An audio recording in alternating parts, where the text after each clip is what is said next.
कराची के इलाके क्लिफ्टन और डिफेंस में 2 मुबैना पुलिस मुकाबलों में 5 जख्मियों समेत 7 मुल्जिमान गिरफ्तार कर लिए गए हैं। पुलिस के मुताबिक डिफेंस में मुबैना पुलिस मुकाबले में 3 जख्मियों समेत 5 मुल्जिमान गिरफ्तार हुए हैं। मुल्जिमान का ताल्लुक डकैत गैंग से है और कई मुकदमात में मफरूर थे।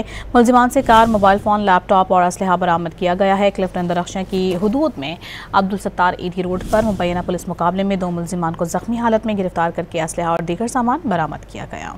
कराची के इलाके क्लिफ्टन और डिफेंस में 2 मुबैना पुलिस मुकाबलों में 5 जख्मियों समेत 7 मुल्जिमान गिरफ्तार कर लिए गए हैं। पुलिस के मुताबिक डिफेंस में मुबैना पुलिस मुकाबले में 3 जख्मियों समेत 5 मुल्जिमान गिरफ्तार हुए हैं।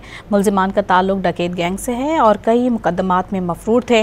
मुल्जिमान से कार, मोबाइल फ़ोन, लैपटॉप और असलहा बरामद किया गया है। क्लिफ्टन दरख्शा की हुदूद में अब्दुल सत्तार ईदी रोड पर मुबैना पुलिस मुकाबले में 2 मुल्जिमान को जख्मी हालत में गिरफ्तार करके असलहा और दीगर सामान बरामद किया गया। कराची के इलाके क्लिफ्टन और डिफेंस में 2 मुबैना पुलिस मुकाबलों में 5 जख्मियों समेत 7 मुल्जिमान गिरफ्तार कर लिए गए हैं। पुलिस के मुताबिक डिफेंस में मुबैना पुलिस मुकाबले में 3 जख्मियों समेत 5 मुल्जिमान गिरफ्तार हुए हैं।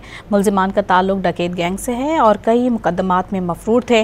मुल्जिमान से कार, मोबाइल फ़ोन, लैपटॉप और असलहा बरामद किया गया है। क्लिफ्टन दरख्शा की हुदूद में अब्दुल सत्तार ईदी रोड पर मुबैना पुलिस मुकाबले में 2 मुल्जिमान को जख्मी हालत में गिरफ्तार करके असलहा और दीगर सामान बरामद किया गया।